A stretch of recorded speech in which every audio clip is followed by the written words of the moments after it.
Hi guys, it's Madeline. I've got to explain something really quick. The production of this particular podcast episode, The Second Most Dangerous Man in London, Part 2, was extremely troubled.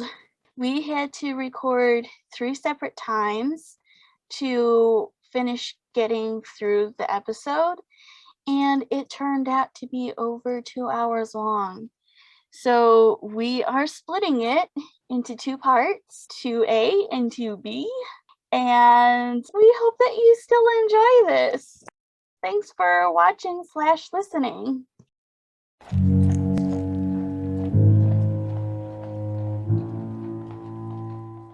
Hello and welcome to Dynamics of a Podcast, the only podcast on the internet dedicated to Professor James Moriarty, archnemesis of Sherlock Holmes and Napoleon of Crime. I am your host, Madeline Quiñones, and I am joined by my co-host, Dixie Parkinson. And this is episode 4, the second most dangerous man in London, part 2. Almost said the most dangerous man in London, and you know, there can be an argument made for that. So last time we were talking about the canonical Colonel Sebastian Moran, and we are going to kind of carry that forward a little bit into today's episode, although we are still going to talk about Moran in adaptations and pastiche. But a couple of weeks ago, actually it was more like 3 weeks ago, holy cow, I put up a poll on Twitter asking people how they personally viewed Moran in terms of his relationship with Moriarty. The options were best friends with Moriarty, lovers with Moriarty, minion who hates Moriarty, and minion who doesn't care. We actually only got 16 votes, and absolutely nobody did what I asked and let us know why they voted the way that they did.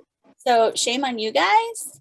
So we only had 16 votes, and 81.3%, which comes out to 13 people, voted minion who doesn't care.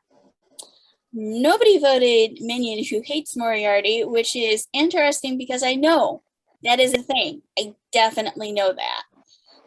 But nobody actually who believes that apparently voted.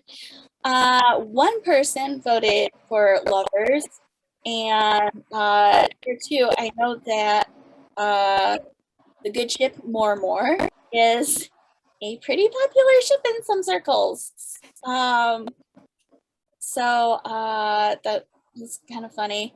And then 2 blessed people voted best friends with Moriarty.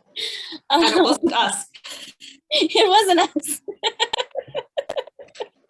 2 other people out there.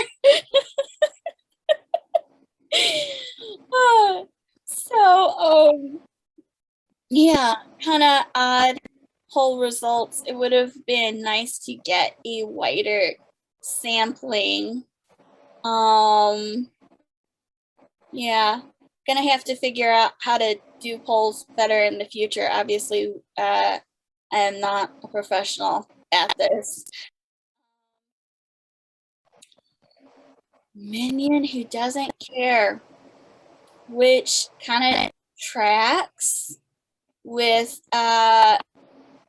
kind of what my impression is of how Moran gets handled in like pastiche and fan fiction. Yeah. But still kind of a disappointing result. And also I think okay. So I should clarify right now, we are not trying to offend anybody, and we are not saying that you're not entitled to your own opinion, because of course you are, and everybody has a different take on the stories, and that's what makes a fandom, and that's fine. We just also retain the right to our opinion that you're wrong.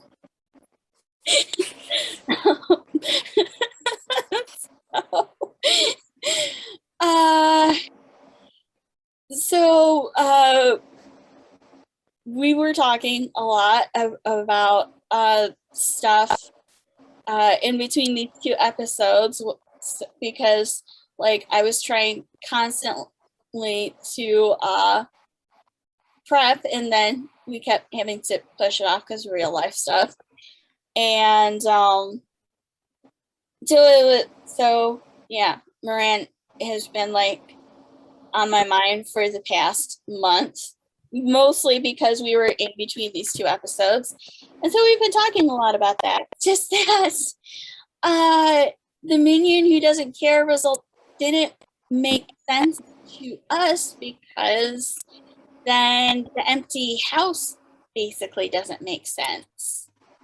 If Moran doesn't care about Moriarty, then why is he trying to murder Holmes? It makes sense. It makes sense if he is trying to murder Holmes in revenge for, being the cause of Moriarty's death. But you only avenge somebody's death if you care about them. So I was trying to understand this point of view, and like playing devil's advocate, the only thing that I could come up with is that Moran is trying to kill Holmes because Holmes tanked his lifestyle, but we have no evidence that that's the case. Moran is still considered a gentleman enough to belong to 3 gentlemen's clubs and play cards with the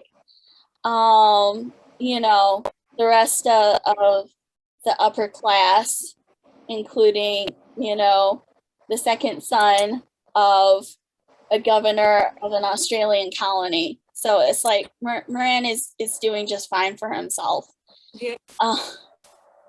So I think that sometimes the fandom can get a little hung up on stuff not immediately making sense, like people saying that the final problem doesn't make sense. Like, to me, literally the only thing in the final problem that doesn't make sense is Holmes telling Moriarty that he's not dropping the case before Monday, because that's actually telling Moriarty when the roundup is going to happen, unless he already knew. That doesn't make sense. I will grant you that one. But I think that the rest of the story makes sense if you just consider Holmes and Moriarty as 2 human beings who have emotions, and they're not really, either of them, firing on all cylinders at this point in time. A lot of emotions running high. And then the empty house, I think doesn't even need that much thought put into it to make sense. It's like, it makes sense that Moran wants to kill Holmes if Holmes, is responsible for Moriarty's death. But that only makes sense if Moran cares about Moriarty. So it needs that to happen. So that is my 2 cents on that. Somebody, when I was asking around on Facebook, somebody on Facebook said that Moran just didn't seem very important because Holmes took care of him so quickly, but really Holmes didn't. It took Holmes 3 years after Reichenbach to finally deal with Moran. And Holmes gives Watson 2 separate reasons as to why he stayed away. And the first one was that, it's more like 3. Because first he's like, well, as soon as Moriarty died, I realized I could go into hiding and try to deal with the rest of the gang. And then he tells Watson that Oh, I didn't write to you because I was worried that like you'd like in your sweetness and emotionalness like betray my secret and rude. And then the third reason he gives at the end is that with Moran at large, his he puts it, and it's actually Watson who says this in the Granada version, that Holmes's life wouldn't have been worth living if he'd been in London with Moran on the loose.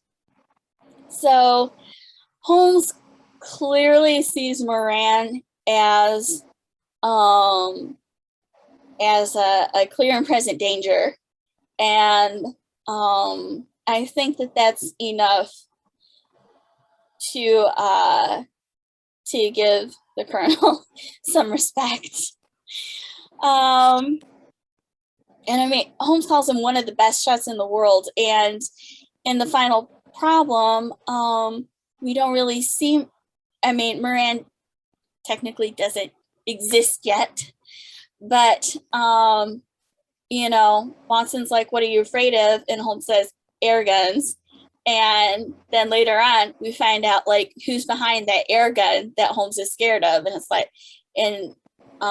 like one of the best shots in the world. And it's like, yeah, I don't blame him for being scared. So I think that obviously, since we're doing 2 whole episodes about him, that Moran is an interesting character. I think he's worth writing about and talking about. And I saw, oh my goodness, I wish I remembered who, I saw this just like last night, and I cannot for the life of me remember who said it, but that Moriarty is the one to get rid of Holmes for everybody, and then Moran is, interestingly enough, the one to bring Holmes back. Oh, it was Kim Newman. That's right. I was reading like the acknowledgments at the back of Kim Newman, at the back of the Kim Newman book, which we are going to talk about in a few minutes here. But yeah, so I guess this is my feelings on Moran. I don't even remember how I got so into him. It's just like one of those things that just happened. But anyway, we are here today mostly to talk about portrayals of Moran in pastiche, in fan works a little bit, because there is one version of Moran that technically does not exist in adaptations, or in the adaptation that it's supposed to exist in, and we'll talk about that in a bit. Before we continue on, there were like 3 different essays and blog posts that I found about the Colonel, and some of it is actually about Moran in adaptations, and we are going to link to those on the show notes for this, which you will be able to find at dynamicsofapodcast.wordpress.com. That's our website. Before we jump into specific adaptations, we were also talking right before we started recording about kind of like criteria for judging, you know, like whether a portrayal of Moran is good or not, and which it is kind of, it's difficult judging that stuff with villains, because I mean, obviously they're bad guys and they do terrible things, and you don't want to like sweep that under the rug, but at the same time, you don't want them, like, if you're going to read a story about a bad guy, you don't want it to be boring. So kind of what we settled on was that like a good portrayal of Moran should have some depth to it, some interiority of him, where he's not just doing evil for the lols.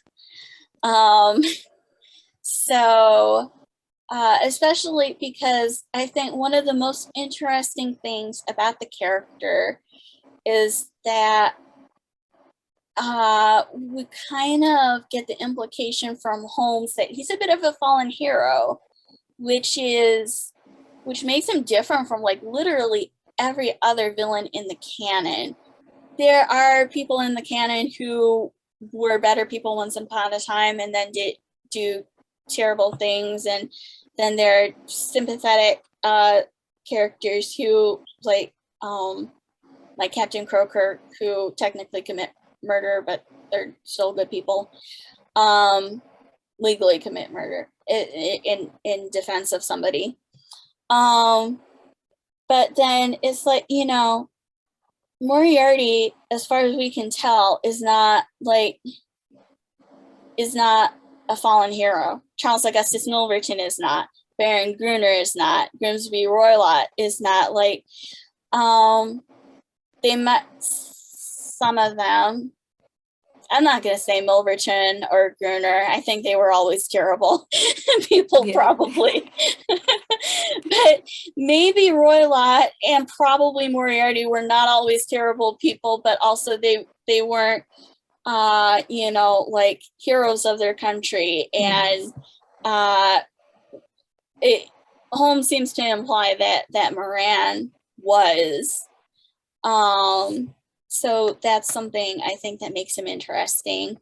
It makes him feel more real, because people aren't born just wanting to be evil, wanting to be a henchman or something.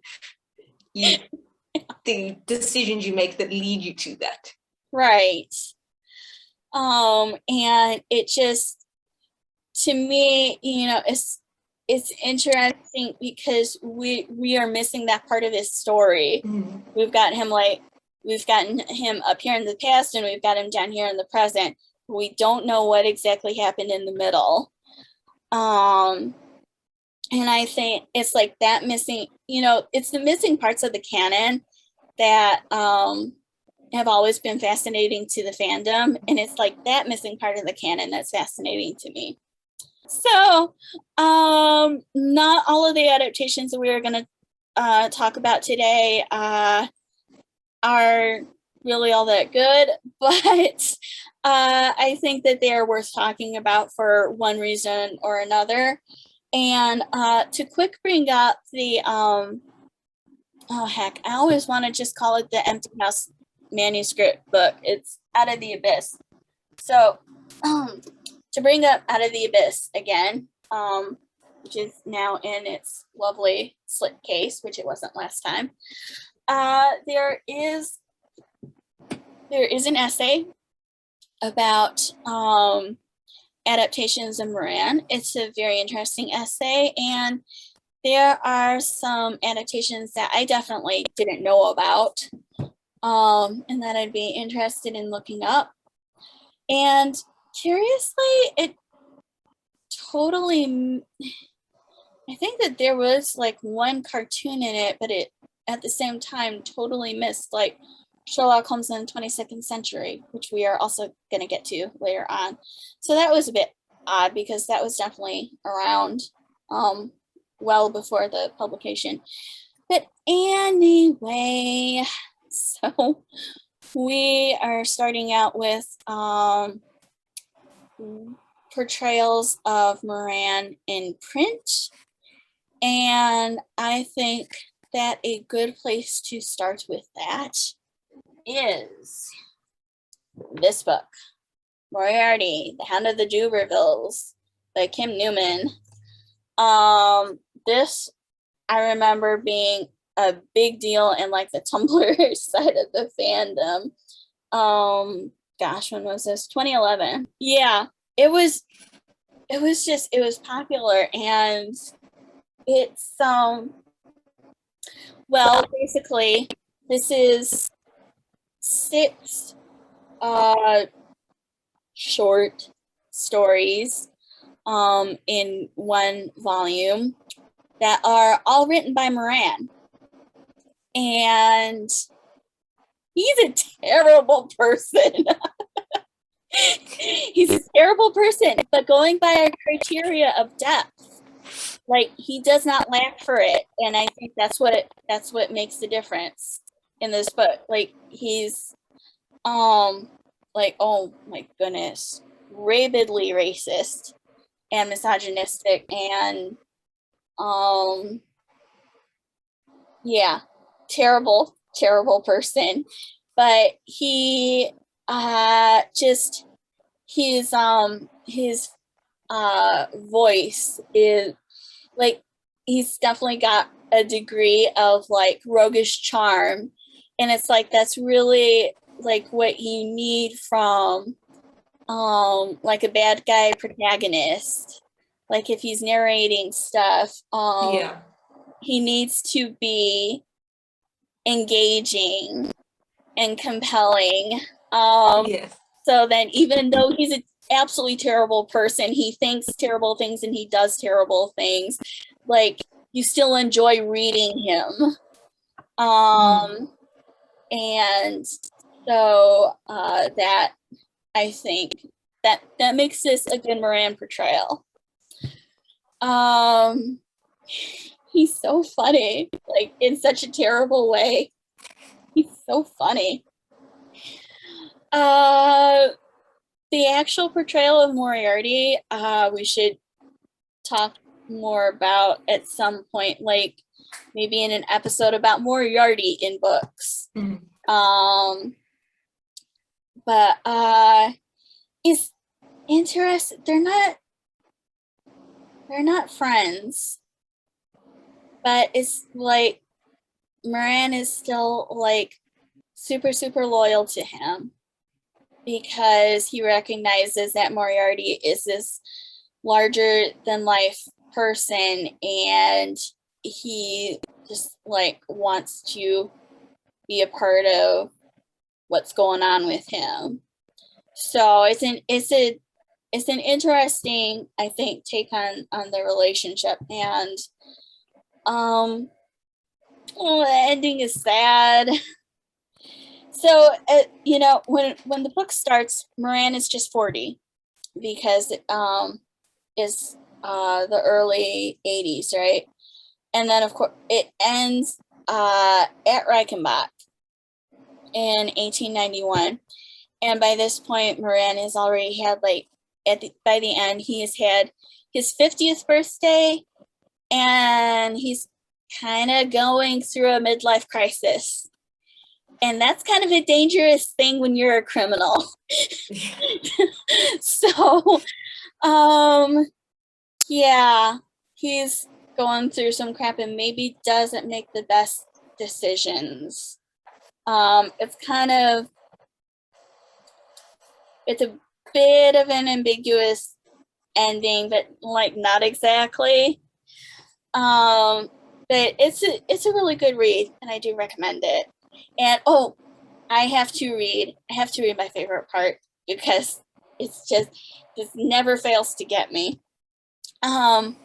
Moran introduces, part of Moran's introduction to himself is this nickname that Kim Newman came up with for him, which she's Basher, Colonel Basher Moran. So that's I need to note that, because that's part of the passage here. So Moriarty and Moran are talking about just kind of a business mistake that Moriarty made. And Moran in his narration goes, "This is the moral, oh my best beloved, never kill anyone for a cause. For why not, Uncle Basher? Because causes don't pay, little friend of all the world. Adherents expect you to kill just for the righteousness of it. They don't want to pay you. They don't understand why you want paying. So, that's hilarious. That just kills me every time.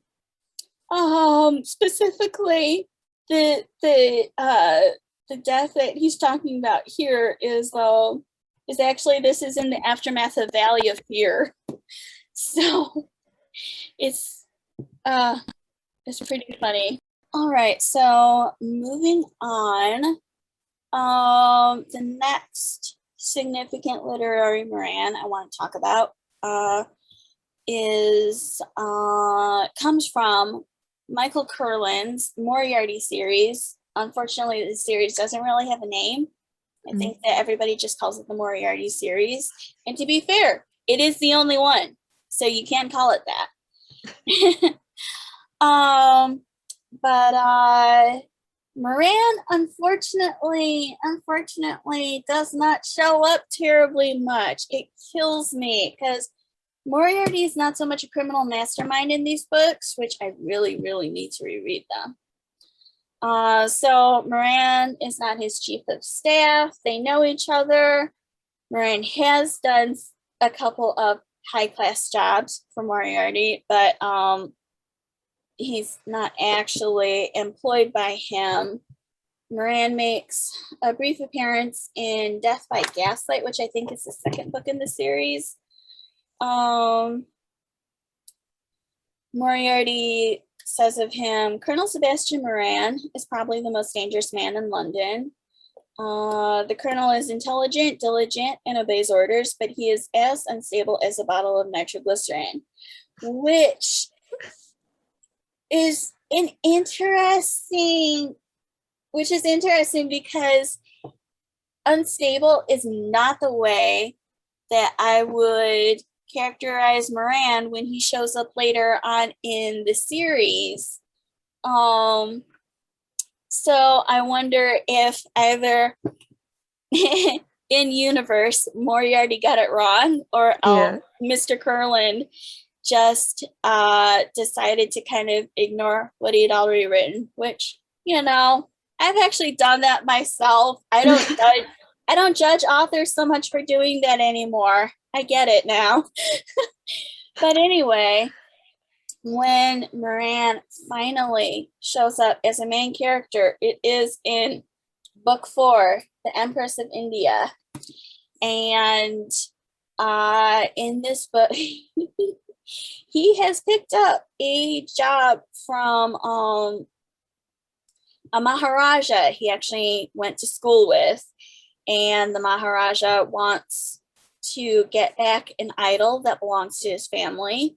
Moran actually knows where the statuette is, but he cannot obtain the statuette with thievery or violence. It all has to be above board. And he tells Moriarty, you can see my dilemma. And Moriarty's like, yes. So Moran hires Moriarty to help him out with this, and it's a hilarious book. And it's just like, oh, Mr. Curlin, why weren't you writing these two together all along? Because their dynamic is amazing. Yeah, I unfortunately still haven't finished that book because I started reading it a long time ago, but I remember really enjoying their scenes together. There's so much banter. It's terrific. Let's see. I've got so Moriarty gets attacked. He actually kind of springs the trap. He gets attacked by a man in an alleyway. And so then he gets cut off by Moran. So you ain't going nowhere, buddy, drawled Colonel Moran in German from somewhere behind.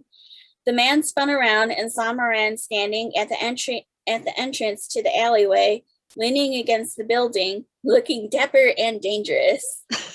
Your German is very colloquial, the professor called out to Moran.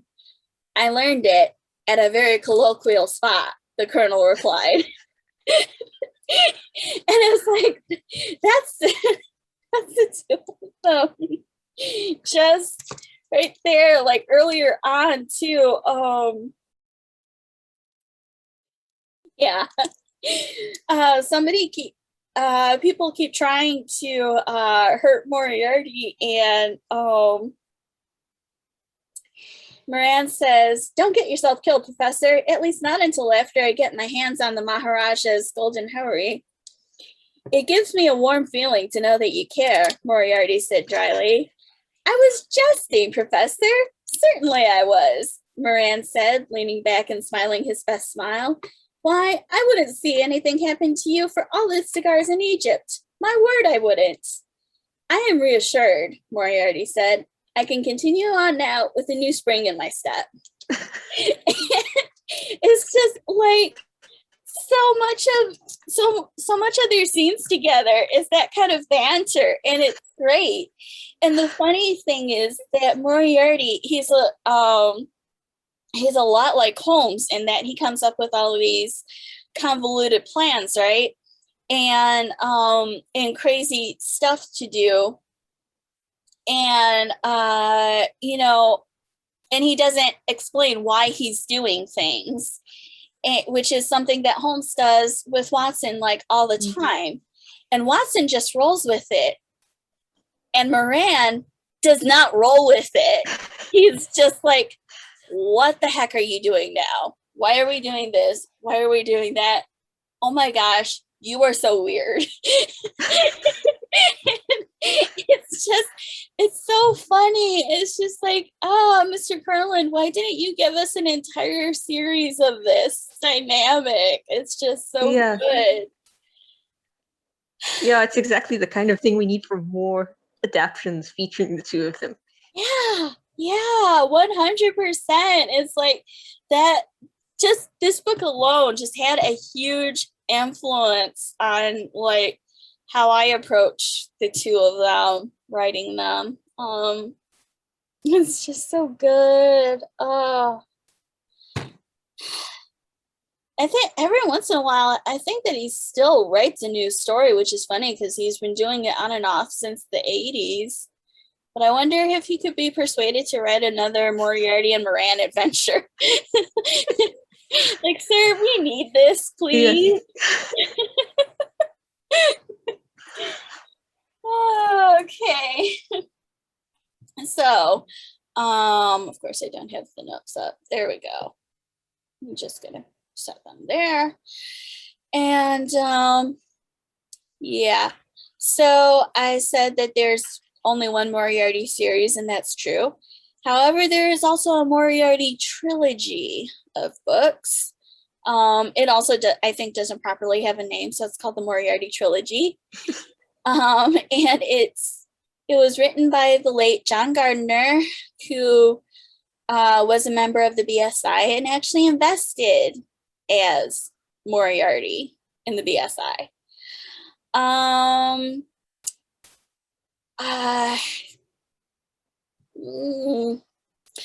Okay, so disclaimer, I have not read the books. I have only read reviews, and to be honest, based on the reviews, and I read a lot. I actually did read a lot about especially the first book. And it sounds like it is not my cup of tea. It sounds like it wouldn't be your cup of tea either. Yeah. And one of the biggest drawbacks for me is that apparently Moran and Moriarty don't get along to the point where Moran apparently makes a mistake at some point in the first book, and Moriarty actually kills him for it. And I'm just not here for that. I'm just not. Like, I'm sorry, but that's just not what I want to be getting out of my Moriarty and Moran content. Life is too short. On a similar vein, the book Moriarty by Anthony Horowitz which is sort of a sequel to his first Sherlock Holmes book, House of Silk. Again, Moriarty and Moran don't get along. I actually did read that book a little bit, borrowed it from the library. I really don't remember much anymore. It's been a long time, and all I remember was that I flipped through to find Moran, and when I found him, I was like, don't care for this. So again, life is too short to finish a book that you're not really enjoying, so I gave it up. Yeah. Maybe someday I will at least pick it back up and just have another pass at it. But for now, that's where I'm at with that book. So continuing on with Moran in literature. Although Moran does not really have an equivalent in The Great Mouse Detective, which is unfortunate. The original Basil of Baker Street books actually does have a Captain Doran, who is Professor Ratigan's right-hand mouse. So that's great. I still need to pick up those books. I need to find myself a set someday and read those because they sound wonderful. Yeah. So that's like most of the classic and slightly more modern literature that I personally know about. Another, it's not such a recent offering anymore, but the short story A Study in Emerald by Neil Gaiman. It is his Sherlock Holmes / H.P. Lovecraft crossover. And I remember seeing, this is actually a very popular, I think it's a Tumblr post, and it's like one of those Tumblr posts that gets screenshotted and makes the rounds on social media. So Mr. Gaiman was asked what he thought about fan fiction, and he's like, well, since I won a Hugo Award for my Sherlock Holmes Lovecraft fan fiction crossover, I'm in favor of it. So, bless him. So A Study in Emerald, you can't really say much about it that isn't spoilery, which is very annoying. It's a short story. It is available to be read free online, which is very cool. Mr. Gaiman has provided that. And we will link to it in the show notes. The actual PDF is very cool because it's formatted like a Victorian newspaper, and it's got advertisements that are actually shout outs to various Victorian pop culture. So very cute. It's a very dark story because like the eldritch monsters from Lovecraft have actually taken over humanity like centuries ago. So that's the kind of world that our characters have been born into. And like I said, I can't say much about the story, just that Moran is important to it. And he is friends with Moriarty. He definitely is, which is great. And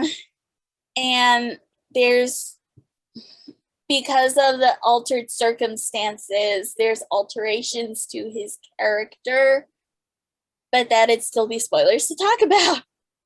So one of these days, we just need to have, however we do it, we just need to have an episode that's just about that short story, and it's all spoilers. And anybody who's gonna watch or listen has to know that going into it. Like, either you read the story first or you will be spoiled.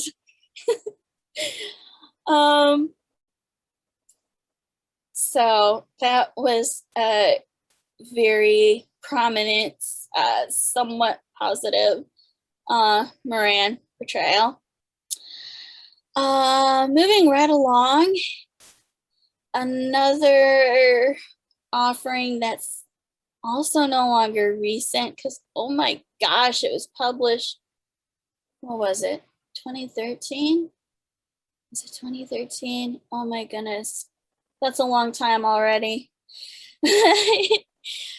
Children of Reichenbach, A Study in Regret by Claire Danes. Full disclosure, Claire Danes is my other best friend. You two are my best friends. And of course, you are in very different countries. So, you know, that's fun.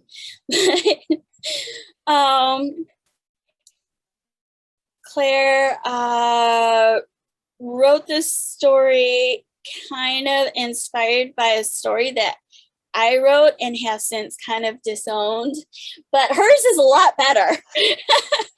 And the premise is, and this is not a spoiler because you find this out on like page 1. The premise is that Watson gets killed at Reichenbach, and then Holmes has to deal with that. And it's like, how do you deal with that when your best friend is killed and it's kind of sort of your fault? And so it's hard, it's dark. There's some torture in the beginning, and that's due to Moran. That is not the entire book, however. I cannot stress enough that it's not the entire book. It's mostly at the beginning, and it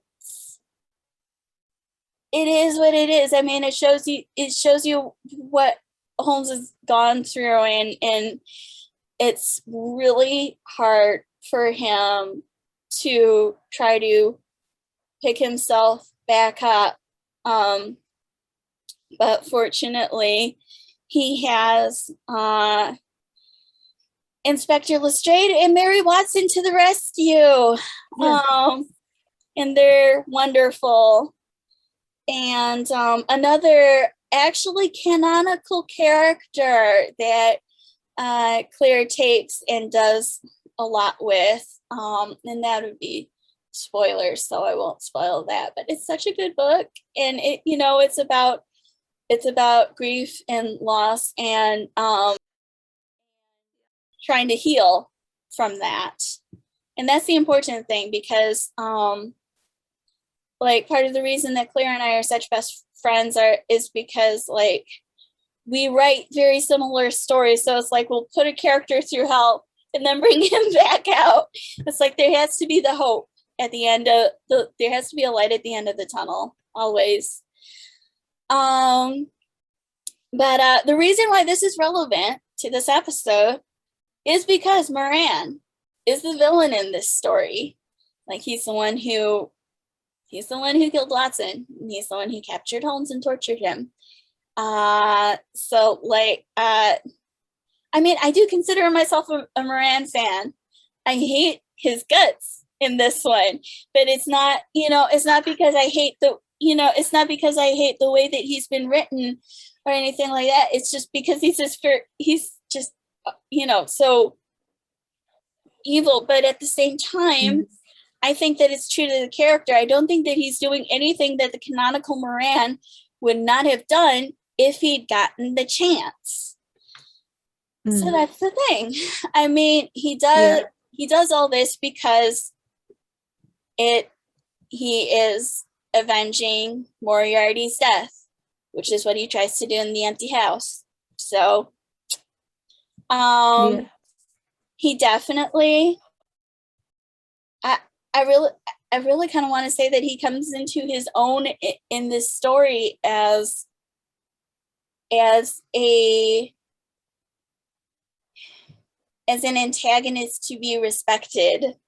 Like, in the empty house, Holmes calls him the second most dangerous man in London. And in this story, you get the feeling that he was only the second most dangerous man in London because Moriarty was around, and maybe also because Moriarty was holding him back. Like, Moran is you have to take him seriously as an opponent. He is extremely dangerous, and extremely smart, actually, and in a very cruel way. And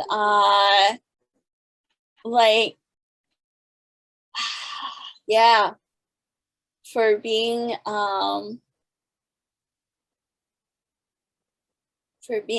the bad guy of a Sherlock Holmes pastiche, I think is terrific. And I think you still get the sense of that, he's doing all these horrible things. He's still a person.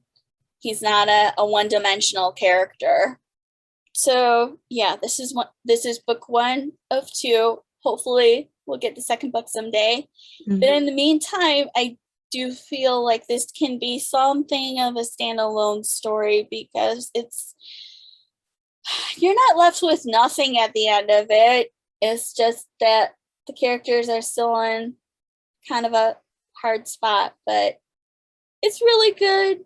It's still one of my favorite Sherlock Holmes fan works, even though it's missing Watson, which is irony of ironies because Claire's actually terrific at writing Watson.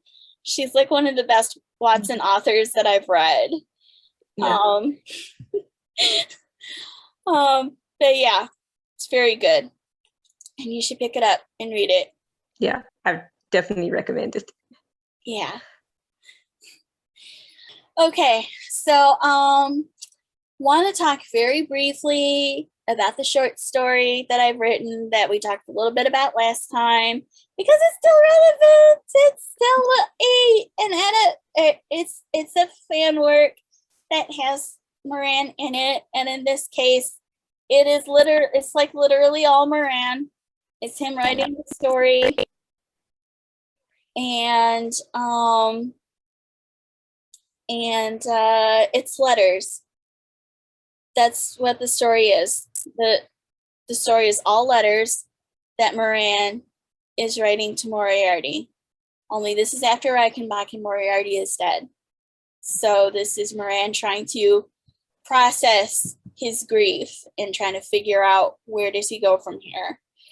And for a while I was saying that I was influenced by WandaVision, which is true because I actually watched WandaVision after it had all aired on Disney Plus. And then I started writing this story not that long afterwards. And I mean, it definitely, you've got the main character sort of pretending that their loved one is still alive when they're not. And what is grief if not love persevering? Oh my gosh. But WandaVision was not the only influence, and I didn't realize this until very recently.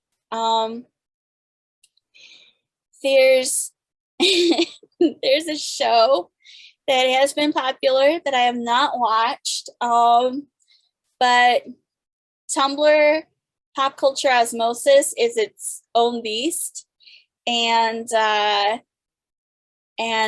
know enough about this show. Yeah, so the show is Fleabag. Over the course of the show, the main character loses a loved one. And later on, she's talking with somebody. And she says, I don't know what to do with it. With all the love I have for her, I don't know where to put it now. And when I recently saw that quote again, I was like, oh my gosh, that's it. Like, that's my story, that had to have been a subliminal influence, because I knew that quote and it just haunted me. And that is what this story is about. Moran has all this love for Moriarty, and he doesn't know where to put it. English is a stupid language when it comes to love, because we only have one word for it, and there are so many different kinds of love. And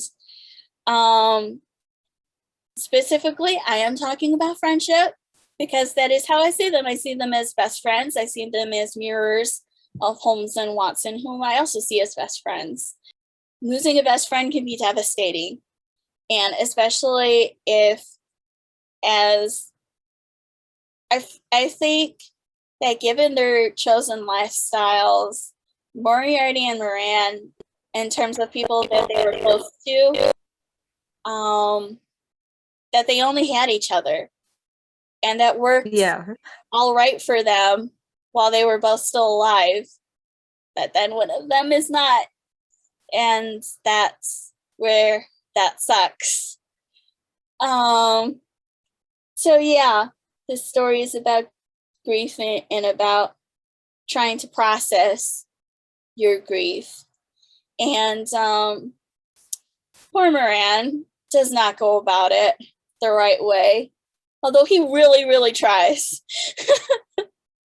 It's, of course, it's really sad, because it ends where, the ending is a foregone conclusion. You know what's going to happen to Moran. So it's just, kill me to write it. But it was also really important to me to write it. So anyway, that story will be in the Tales of Nefarious Villains anthology. I think that's the name. Shame on me. I should know this. I'm so sorry. And I said last time that we would have a link when the Kickstarter went up. I don't think it's up yet. So once again, we will still have a link to it when the Kickstarter is up. I'm really looking forward to this book, because I think there's going to be another Moran story in it. I am excited to see that. And even if there's not, I want to see, the other bad guys people have written about. I want some juicy stuff here. And guys, you definitely need to check out Madeline's story. It's so good. It made me so sad, but in such a good way. Shucks. Shuckins. Okay, so that is it for Moran in literature.